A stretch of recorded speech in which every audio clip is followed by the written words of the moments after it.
pergi yuk. Mama melihatku dengan mengerutkan kening. Kemana? Ke salon mungkin. Lama banget Alina gak perawatan. Boleh, yuk pergi. Aku tersenyum senang, menegak air minum hingga habis, lalu bangkit untuk bersiap-siap. 5 tahun aku tidak pernah mendatangi salon kecantikan. Rasanya rindu dengan sentuhan manja tangan-tangan beauty terapis yang kadang membuat mataku merasa kantuk. Apalagi pesta tinggal beberapa hari lagi. Tentunya aku harus tampil makin cantik untuk membuat tamu undangan takjub akan kehadiranku, termasuk mereka yang sudah dengan sadar merendahkan diriku. Rasanya tidak sabar ingin melihat wajah-wajah itu ketika aku ada di pesta nanti. Sampai Al, ucap Mama, kami turun bersamaan dari mobil untuk segera masuk ke dalam salon.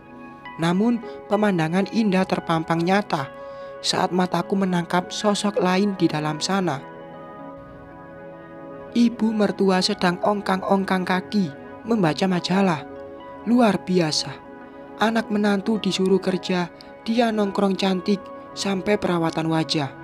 Tapi kok dia bisa datang ke salon mahal? Emang punya uang? Kamu saja. Aku tunggu saja di sini. Di sini bayarannya mahal. Mantan ibu mertua belum menyadari kehadiranku, dan aku tersenyum kecil saat tahu dia datang ke sini cuma mengantar temannya saja. Ada ibu. Apa kabar? Ujarku. Langsung membuat wanita itu menoleh dengan terkejut. Kamu ngapain di sini? Tanyanya, menatapku tajam. Selalu bengis jika melihatku. Mau perawatan, Bu? Ibu sedang apa? Perawatan lah. Masa numpang duduk? Aku membulatkan mulut, menahan tawa. Pasti dia gengsi jika mengaku hanya mengantar teman. Mama yang menyadari jika dia adalah ibunya Mas Haikal terlihat kesal dan ingin mendekat. Namun aku menahannya. Oh, aku kira ibu cuma mengantar temannya. Enak saja. Kamu palingan cuma ngaku-ngaku doang, padahal cuma ngantar majikannya. Iya kan? Enggak kok, Ma. Aku beneran mau perawatan. Ya, memang sebenarnya mau dibayarin sama nyonya, ujarku melirik Mama yang hanya diam dengan senyum yang dipaksakan. Hahaha, kamu keluar dari rumah anakku dan memilih jadi pembantu. Kasihan kamu, Alina. Aku lebih nyaman di rumah nyonya dibandingkan dengan rumah anak ibu. Di sana aku diperlakukan sangat baik seperti seorang anak. Di rumah ibu tidak sama sekali. Justru dijadikan sapi perah yang harus siap melayani kalian kapan saja. Betul? Kamu bicara seperti itu karena kamu dibayar di sana. Iya, dan di rumah ibu justru saya yang harus membayar. Setiap hari kerja, tapi gajinya diambil ibu dan anak ibu. Dasar kurang ajar. Kamu mau mempermalukan aku di sini, Alina, ujar ibu seraya mendekat dan mencengkram lenganku kuat. Sakit sampai aku meringis menahan tangan ibu. Dari arah belakang, Mama memegang tangan ibu dengan tak kalah kuat. Jangan sakiti anakku lagi, nenek tua, ujar Mama geram. Anak? Kamu mengakui pembantumu sebagai anak. Dia memang anakku dan akan selamanya jadi anakku, ujar Mama lagi, menghentakkan tangan ibu, lalu pergi membiarkan wanita itu yang terpaku di tempatnya. Bu, kalau tidak ada uang, tidak usah perawatan. Aku dan Mama yang hendak pulang harus menghentikan langkah saat penjaga kasir berucap dengan nada tinggi. Saat aku lihat, ada ibu yang berdiri dengan wajah gugup di sana. Ada apa, Mbak? Tanyaku menghampirinya. Ini loh, Mbak. Ibu ini bukannya bayar, malah minta ngutang. Emangnya ini warung? Ujar si Mbak kasir dengan nada ketus. Wajah ibu semakin memerah menahan malu. Tangannya bergetar karena gugup. Makanya, Bu, yang harusnya ditinggikan itu keimanan, bukan gaya hidup. Jadinya malu sendiri kan kalau gak bisa bayar. Ibu langsung menarik tanganku agar lebih rapat dengannya. Lalu ia berkata, yang membuatku melebarkan mata. Ini menantu saya, Mbak. Dia yang akan membayar semua tagihan perawatan saya tadi. Bukan, kataku, langsung melepaskan tangannya. Mantan, saya dan anaknya sudah bercerai, dan tidak ada lagi hak dan kewajiban saya untuk menanggung hidup ibu. Maaf, saya sudah pensiun jadi mesin uangnya ibu, tuturku, langsung menjauhi meja kasir. Aku biarkan mama membayar biaya perawatan kami sendiri, karena enggan berurusan dengan ibunya Mas Haikal. Apa-apaan mengaku menantu di saat ada butuhnya saja. Lagian, aku dan anaknya sudah tidak memiliki ikatan apapun lagi.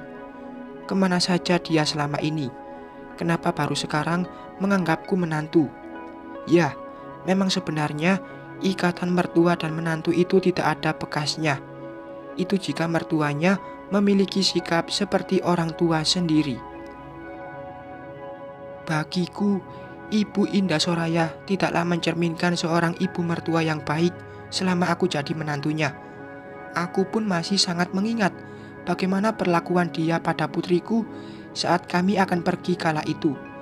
Dia menulikan telinga dengan enggan memberikan boneka kesayangan Safa, dan aku masih sangat sakit hati karena itu. Alina, tolong ibu Alina.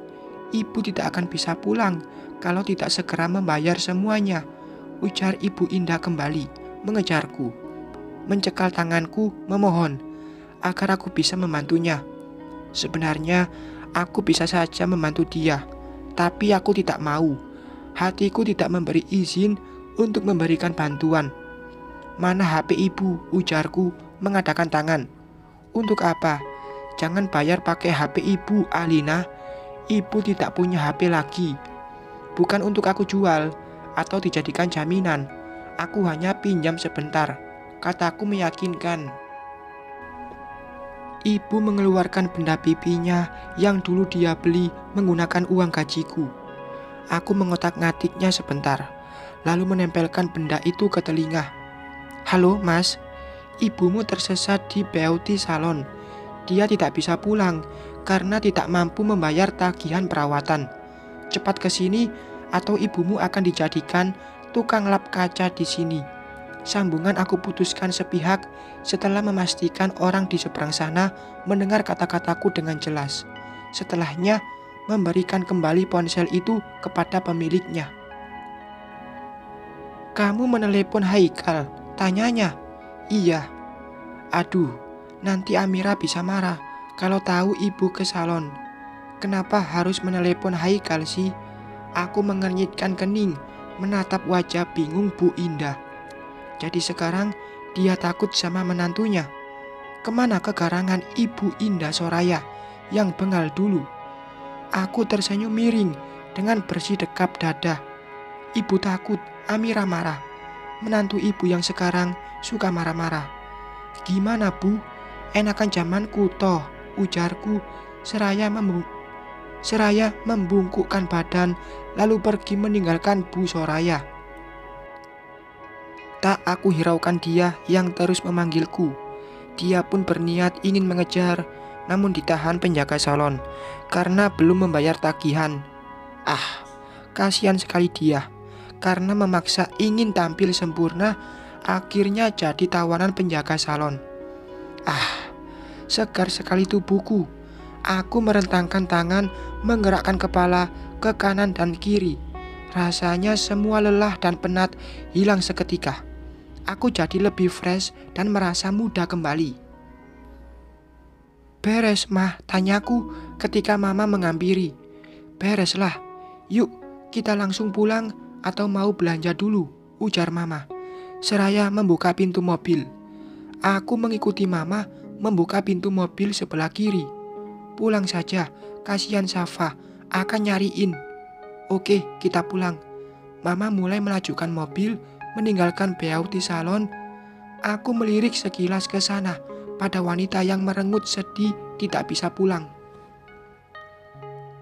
Seandainya saja posisi ibu bukan berada di salon, jika dia berada di pasar dengan belanjaan sayur, mungkin aku akan membantu. Tapi melihat gaya ibu yang semakin meninggi, hatiku tidak meridhoi membantunya. Apakah hatiku sudah diliputi oleh rasa benci? Iya, aku membenci mereka yang sudah merendahkan diriku, menganggapku hanya wanita miskin yang tak pantas diberi kasih sayang. Membayangkan masa lalu membuat luka hatiku kembali berdenyut nyeri. Kenapa, Al? Aku menoleh ke arah Mama, lalu menggelengkan kepala. Ingat pada mertuamu? Tanya Mama lagi. Mantan, Mah. Dia sudah menjadi mantan mertua. Tidak ada mantan antara ibu dan anak, meskipun tali pernikahan sudah terputus. Alina tahu, tapi jangan paksa Alina untuk tidak membenci dia dan anaknya. Kebencian Alina bukan tanpa alasan, dan Mama pun tahu itu. Ya, tentu Mama tahu dan merasakan apa yang kamu rasakan.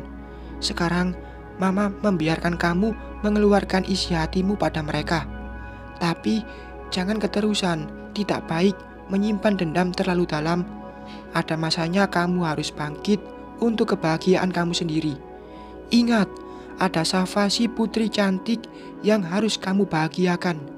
Sejuk, aku merasa hatiku lebih tenang dan damai mendengarkan ucapan Mama. Harus aku akui, saat ini tujuanku hanya untuk menunjukkan siapa diriku sebenarnya. Membuat mereka menyesal karena pernah menyia-nyiakan aku dan Safa. Bersambung.